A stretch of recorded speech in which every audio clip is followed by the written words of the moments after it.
안녕하십니까. 불교 생각입니다. 자, 이번 시간에는 도노 입도 요문론 첫 시간입니다. 그래서 새로 시작하는 출발점에 서 있게 됐습니다.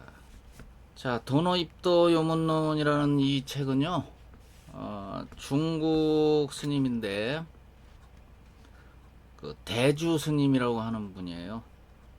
원래 그 본명은 대주 해해 해가지고 그 해자가 그 지혜 해자에 끝에 글자는 그 바다 해자입니다. 그래서 대주 해해 이렇게 발음해야 되죠.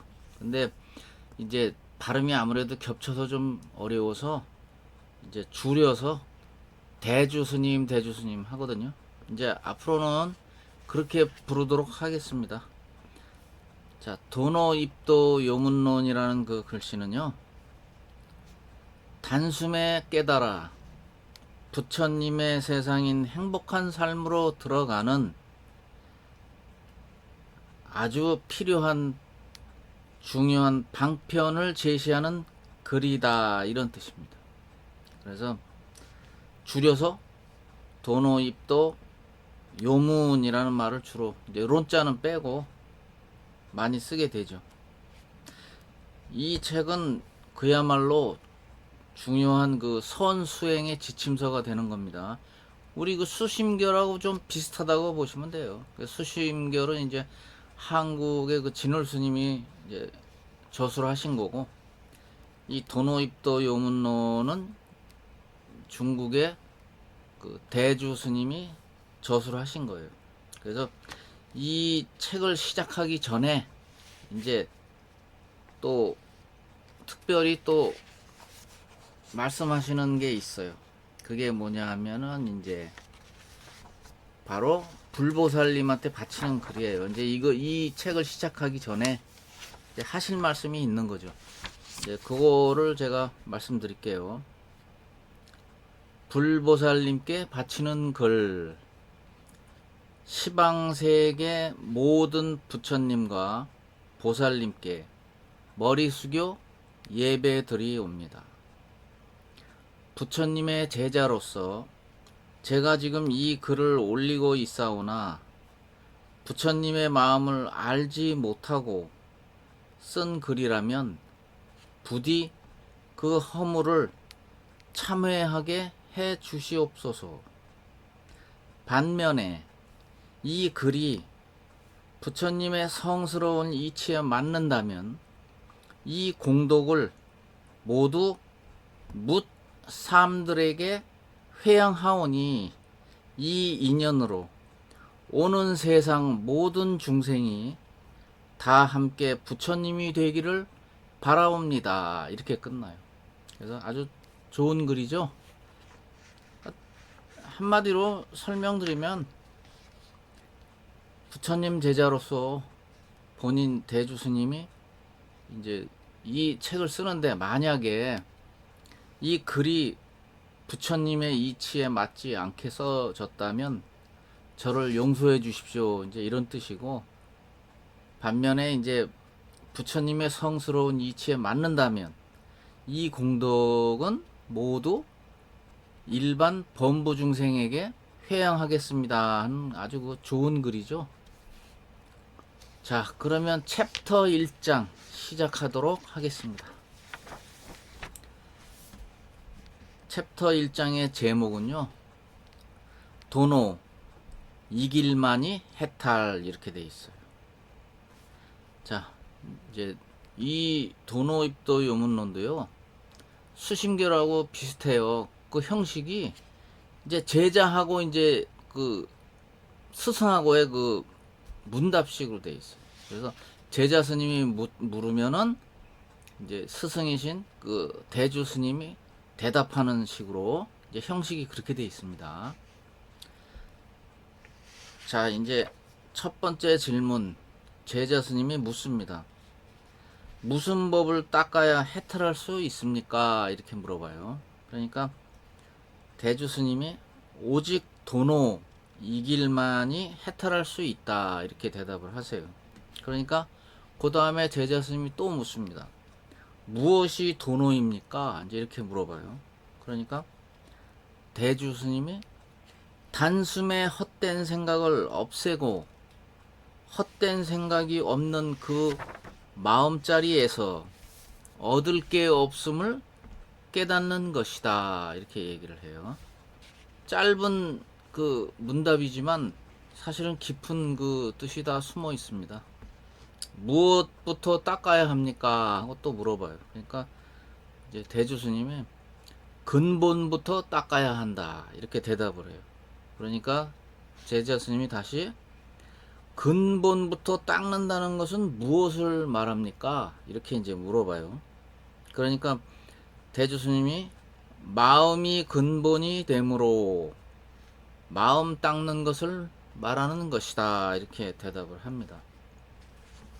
문단 첫 번째 그 질문의 그 두 번째 마지막 거는 얻을 게 없음을 깨닫는 것이다 그랬잖아요. 그러니까 얻을 게 없음을 깨닫는다. 왜 얻을 게 없을까요? 얻을 게 없다는 것은 그 수심계를 할 때 제가 여러 번 말씀드렸죠. 텅 비어 있다고. 그러니까 공적영지란 말을 그 수심계에서 처음부터 끝까지 하지 않습니까? 진월 스님이. 그러니까 거기에 맞춰서 봤을 때 어떤 물체가 있는 것도 아니잖아요. 제가 말씀드렸지만 또 우리 육안으로 볼 수 있는 것도 아니라고 내가 그랬죠. 시만이 열려야 된다. 그 자리는 시만이 열려야 볼 수 있는 자리다. 제가 분명히 말씀드렸어요. 그렇기 때문에 그 자리는 어떤 손으로 이렇게 쥘 수도 없고 만질 수도 없는 그 자리이기 때문에 또한 얻을 것이 없는 자리죠. 그러니까 당연히 그렇게 말씀하셔야 되고요. 자, 그 다음 이제 마지막 단락이 또 있는데요. 제자 스님이 묻습니다. 마음이 근본인 줄 어떻게 압니까? 이렇게 물어봐요. 그러니까 대주 스님이 대답하기를 능가경에서 마음이 생기면 온갖 법이 생기고 마음이 멸하면 온갖 법이 멸한다라고 하였다. 유마경에서는 극락정토로 가려면 마음을 깨끗이 해야 한다. 마음이 깨끗해야 극락정토가 청정해지기 때문이다 라고 하였다. 또 유교경에서는 마음을 한 곳에 챙겨 어떤 망념도 일으키지 않는다면 모든 게 명백하다라고 하였다. 어떤 경에서는 성인은 자신의 참마음을 찾지 바깥의 부처님을 찾지 않고 어리석은 사람은 바깥의 부처님만 찾고 자신의 참마음을 찾지 않는다. 지혜로운 사람은 마음을 다스리지 몸을 다스리지 않고 어리석은 사람은 몸만 다스리고 마음을 다스리지 않는다라고 하였다. 불명경에서는 죄는 마음에서 생겨나고 마음에서 사라진다라고 하였다. 자, 그 다음에 1장 챕터 1장은 이렇게 끝납니다. 그래서 제가 이렇게 사전에 좀 전체 도노입도 유문론을 전체를 좀 봤거든요. 훑어보니까 앞부분은 조금 그 챕터가 좀 짧은 편이고요. 뒤로 갈수록 챕터 내용이 조금 길어지는 경향이 있더라고요. 일단 그렇게 아시고요. 그러니까 요 뜻은 뭐냐면요. 결국은 이 수심결에서도 저기 진월 스님이 여러 번 얘기했잖아요. 부처를 바깥에서 찾지 말라. 바로 너희의 그 마음 속에 있다. 참 마음을 찾아라. 근데 여기도 보세요. 여기도 대주 스님이 뭐라고 그랬어요? 바깥의 부처님을 찾지 않고 어리석은 사람은 바깥의 부처님만 찾고 자신의 참 마음을 찾지 않는다. 똑같이 말씀하시잖아요. 그러니까 깨달은 사람의 자세로서는 그렇게 말을 할 수밖에 없는 거예요. 그렇게 말을 안 하면 오히려 이상한 사람이죠. 그 사람은 깨닫지 못한 사람이 되는 거예요. 왜냐하면 깨달은 사람은 그렇게 말하는 게 자연스러우니까. 자, 그래서 챕터 1장은 일단 이렇게 끝났고요. 챕터 2장으로 넘어가겠습니다. 챕터 2장의 그 제목은 부처님 마음자리 이렇게 되어 있습니다. 자, 내용 나갈게요. 제자 스님이 묻습니다. 근본을 닦을 때 무슨 법으로 닦아야 합니까? 이렇게 물어봐요. 그러니까 대주 스님이 대답합니다. 오직 앉아 선정에만 들면 근본을 닦을 수 있다. 선문경에서는 성스러운 부처님의 지혜를 구하려면 선정에 들어야 한다. 선정이 없다면 어지럽고 시끄러운 마음이 일어나 선한 마음을 자라게 하는 뿌리를 썩게 한다라고 하였다. 자, 요렇게 얘기하는데 선정, 이 선정 얘기를 하면 또 에피소드를 하나 또 말씀을 드려야 되는데,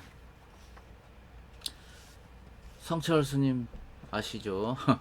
우리 한국의 유명한 큰 스님이시죠. 그 스님이 마지막에 돌아가실 때, 그 직전에, 돌아가시기 직전에 우리가 보통 유언이라고 하죠. 그 유언이 사실은 굉장히 중요한 말이잖아요. 딱 같은 말을 딱 2번만 하고 돌아가셨어요. 딱 그때 당시 그 옆에서 보필하고 있던 그 제자 스님이 원택 스님이라고, 여러분들 많이 보시고 또 잘 아실 거예요. 그분이 저 유튜브에도 가끔 이렇게 출연하고 그러셨으니까. 그 원택 스님한테 성철 스님이 돌아가시면서 그 성철 스님이 그 경상도 사람이잖아요. 그러니까 경상도 사투리로다가 이렇게 말했다고 그래요. 선정하그레이 딱 반복해서 같은 말을 2번 딱 하시고 바로 돌아가셨다고 합니다. 유언을 선정해라 이렇게 말을 했다는 거는 선정을 통하지 않고는 부처님 마음자리에 들어갈 수 없거든요. 그거를 누구보다도 잘 알고 계시기 때문에 이 제자에게, 후학들이 그걸 반드시 알고 있어야 되니까 선정해라. 거기서 이제 한 발 더 나가면 선정삼매 해라, 이거거든요. 평소에도 성철 스님이 많이 얘기하셨어요, 사실은. 평소에도 아주 그냥 노래 부르듯이, 예, 여러 번 얘기하셨어요. 그 백일법문에도 얘기하시고 평소 해인사에서도 많이 얘기하셨어요, 사실은. 그래서 마지막도 선정을 해라 이런 뜻으로 얘기하신 거죠. 그래서 일단은 선정이라는 게 그만큼 중요하다는 거. 왜냐하면 선정을 통하지 않으면 그 자리를 볼 수가 없어요. 선정삼매를 통해서 요 다음 단락에 이제 선정에 대한 얘기가 더 자세히 나오니까, 자, 내용 나갈게요. 이제 제자가 물어봅니다. 또 무엇이 선이고 무엇이 정입니까? 이렇게 물어봐요. 그러니까 대주 스님이 자세하게 이제 설명을 해 주시는 거예요. 헛된 생각이 일어나지 않는 것이 선이요, 앉아서 자신의 본래 성품을 보는 것이 정이다. 본래 성품이란 그대의 생멸이 없는 마음이요, 정이란 어떤 경계에도 생멸하는 마음이 없어 팔풍이 흔들 수 없는 것을 말한다. 이렇게 말씀하셨어요. 자, 수심결에서도 기억하시나요? 팔풍이라는 말이 나왔죠. 8가지 바람이 이렇게 사람을 흔든다 해서 팔풍. 여기서도 대주 스님이 말씀하셨어요. 팔풍이 흔들 수 없는 것을 말한다. 자, 그럼 팔풍이라는 게 뭐냐, 한 번 더 설명을 드리겠습니다. 팔풍은요, 이제 8가지의 바람이란 뜻이죠. 직역을 하면. 그것은 바로 자기한테 주어지는 이익과 손해. 그러니까 우리 중생은 자기에게 해당되는 이익과 손해가 닥쳐오면 마음이 이렇게 흔들흔들 한다는 거예요. 그래서 팔풍에 속하는 그 2가지, 이익과 손해 말씀드렸고요. 그 다음, 내 뒤에서 하는 험담과 칭찬. 요거는 남이 나한테 막 내 뒤에서, 모르게 내 뒤에서 우리 험담한다고 그러잖아요. 이 욕을 막 하고 험담을 하고 막 이렇게. 그러면 아주 어때요? 그걸 이렇게 돌려서 이렇게 결국은 내 귀로 들어오면 어떻게 되죠? 기분 나쁘고 분노심이 이렇게 밑에서 이렇게 치밀어 오르잖아요. 또 칭찬을 누가 또 하면 또 좋아가지고 또 이러고, 험담하면 막 또 화가 나가지고 그만큼 우리 마음이 이렇게 흔들린다는 거예요. 그래서 앞에 이익과 손해, 험담과 칭찬 4가지 말씀드렸습니다. 자, 4개 남았죠. 이제 팔풍이라고 그랬으니까. 그 다음 내 눈 앞에서 하는 비방과 칭찬. 그러니까 아까는 험담이라고 얘기했잖아요. 직접 내 앞에서 내가 있는데 왜 그런 경우 있잖아요. 아주 그냥 마음 먹고 그 사람 앞에서 대놓고, 우리 보통 대놓고 말한다고 그러죠. 대놓고 그 사람을 비방하거나 또는 칭찬하거나 이렇게 한다는 거예요. 그러면 그냥 이 마음이 막 흔들흔들 하죠. 막 분노했다가 또 기분 좋았다가, 이게 얼마든지 흔들리거든, 사람이. 중생이기 때문에 그런 거예요. 자, 그래서 전체를 아울러서 마지막 2가지는 뭐냐면 괴로움과 즐거움이다. 그래서 괴로움과 즐거움에 나머지 6개가 다 해당이 되겠죠. 그래서 합해서 8가지라고 해서 이제 사람의 마음을 흔드는 8가지. 그래서 팔풍이다, 이렇게 얘기하고 있는 겁니다. 자, 설명 일단 그렇게 드렸고요. 그 다음 이제 나오는 또 대목. 여기서 역시 그 앞에 짧으네요. 터 2장 부처님 마음자리는 요렇게 끝납니다. 팔풍 얘기까지 여기서 끝났고요. 자, 그러면은 챕터 3장으로 넘어가겠습니다. 챕터 3장 그 제목은요, 머물 곳이 없는 마음, 이렇게 돼 있어요. 자, 내용 나갈게요. 자, 제자가 묻습니다. 마음이 어느 곳에 머물러야 바르게 머무는 마음입니까? 이렇게 물어봐요. 그러니까 대주스님이 머물 곳이 없는 마음에 머무는 것이 곧 바르게 머무는 마음이다, 이렇게 대답을 해요. 그러니까 제자가 또 묻습니다. 어떤 것이 머물 곳이 없는 마음입니까? 이렇게 이제 물어봐요. 그러니까 어떤 곳에도 머물지 않는 마음이 곧 머물 곳이 없는 마음에 머무는 부처님 마음이다, 이렇게 대주스님이 대답을 해요. 그러면서 또 다음 질문으로 또 넘어갑니다. 어떤 것이 어떤 곳에도 머물지 않는 마음입니까? 이제 이렇게 물어봐요. 그러니까 대주스님이 대답합니다. 어떤 곳에도 머물지 않는 마음이라는 것은 선과 악, 유와 무, 안과 박, 그 중간에도 머물러 집착하지 않고 공과 불공, 선정과 선정이 아닌 것에도 머물러 집착하지 않는 것이 곧 어떤 곳에도 머무르지 않는 마음이다. 이 어떤 곳에도 머물지 않는 마음이 곧 바르게 마음이 머무는 곳일 뿐이다. 이런 것을 머무름이 없는 마음이라 하니 머무름이 없는 마음이 곧 부처님의 마음이다. 이제 이렇게 설명을 하고 계십니다. 자, 설명은 나중에 다 이번 챕터 끝나고 제가 설명을 또 할게요. 그러니까 다음 제자가 다음 질문을 또 합니다. 그 마음은 무엇을 닮았습니까? 이제 이렇게 얘기를 해요. 그러니까 그 대주 스님이 이제 대답을 하죠. 마음은 푸른 것도 또는 누런 것도 아니요, 붉은 것도 흰 것도 아니며, 긴 것도 짧은 것도 아니요, 가는 것도 오는 것도 아니며, 더러운 것도 깨끗한 것도 아니요, 생기는 것도 멸하는 것도 아니다. 그러면서 언제나 맑고 깨끗하고 고요하다. 이것이 본래 마음의 모습이다. 이를 또한 우리는 본래 몸이라 한다. 본래 몸이란 곧 부처님의 몸을 말하는 것이다. 이렇게 해서 챕터 3장이 끝이 났습니다.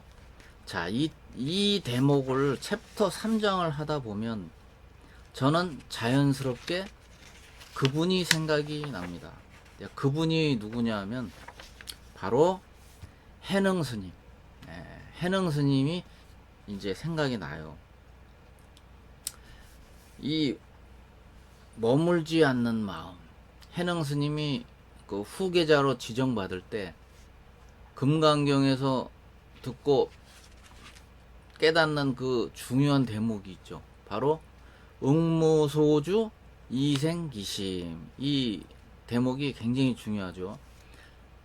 머무는 바 없이 마음을 내라, 이 뜻이거든요. 그러니까 결국은 집착하는 게 있으면 안 된다는 거거든요. 그러니까 이제 그때 당시 해능 스님은 그 스님이 아니었어요. 스님도 아니고 단지 행자일 뿐이에요. 예, 절간에 들어온 예비자란 말이에요. 예. 그런데 그 위에 그 오조 그 스님이 그 홍인 스님인가 아마 그럴 거예요. 그분이 행자를 갖다가 스님 그 제자가 엄청 많았거든요. 그때 당시 수많은 제자 스님 중에 아무도 선택을 안 하고 행자 신분에 불과한 그 해능 스님을 선택한 거예요. 후계자로. 그러니까 난리가 난 거예요. 그러니까 안 되겠으니까 오조 스님이 이따가 야밤에 몰래 너 혼자 오너라, 이제 이렇게 된 거예요. 왜냐면 공개적인 자리에서 오면 두드러 맞을 것 같으니까 잘못하면 맞고 죽을 수도 있잖아요. 왜냐면 그 밑에 제자 스님들이 무지하게 많거든요. 많았었는데 선택받은 사람이 한 명도 없잖아요. 후계자로. 그러니까 육조, 우리 해능 스님은 육조라고도 하시잖아요. 육조 스님이라고도 하잖아요.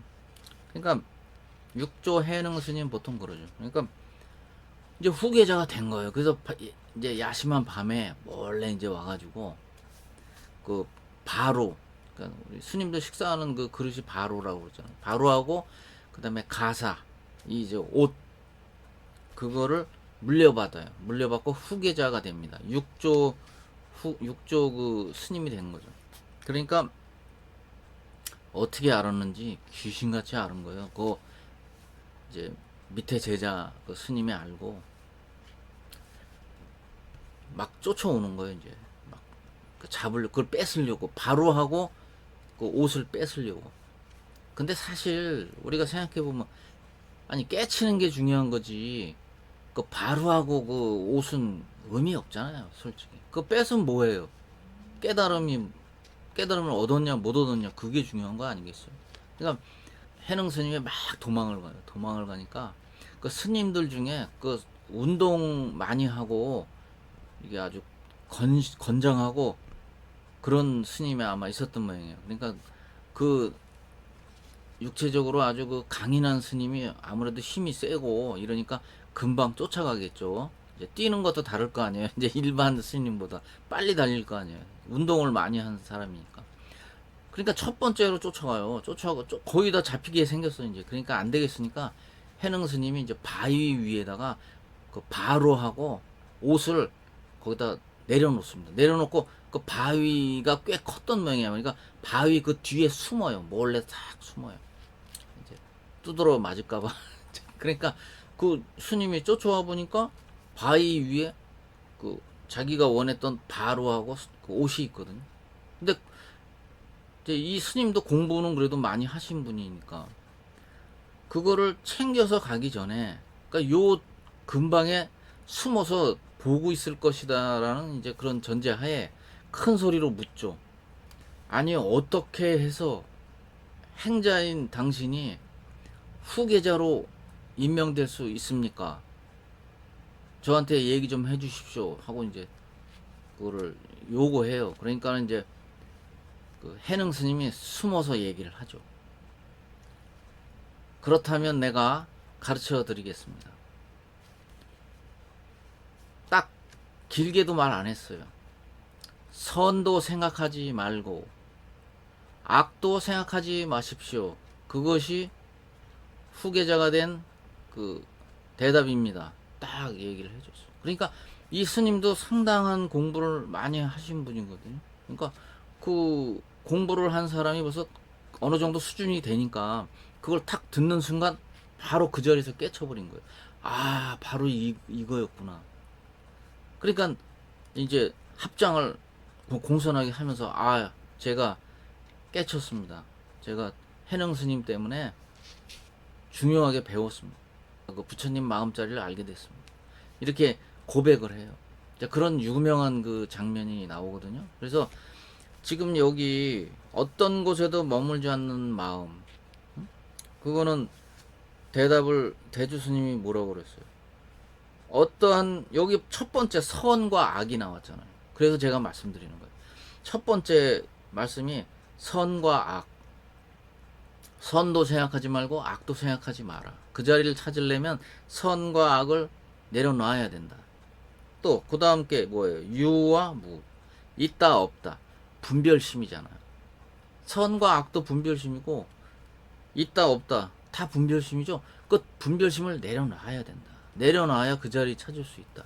그거거든요. 그 설명을 지금 하시는 거예요. 그러니까 여러분들이 전에도 몇 번 말씀드렸지만 실제로 그 부처님이 뭐라고 그랬죠? 아, 정말 문제야 문제. 모든 거 다 내려놔야 돼. 내려놔야 볼 수 있어. 그러니까 답답한 거야. 당신이, 석가모니 부처님 당신이 답답한 거야. 내가 깨달았던 그 자리를 너희들도 봐야 할 텐데, 제자 스님들이 봐야 되잖아. 그걸 그대로 체험하고 깨달아야 되잖아. 근데 그거를 모르니까, 왜냐면 내가 수없이 얘기했잖아요. 육안으로 볼 수 있는 자리가 아니라고. 마음자리로 들어가야 되거든. 그게, 그래서 자꾸 내려놓으라고 구구절절 부처님도 얘기하신 거거든요. 자, 그래서 일단은 이렇게 해서 챕터 3장이 끝났습니다. 자, 다음 영상에서 또 뵙겠습니다. 감사합니다.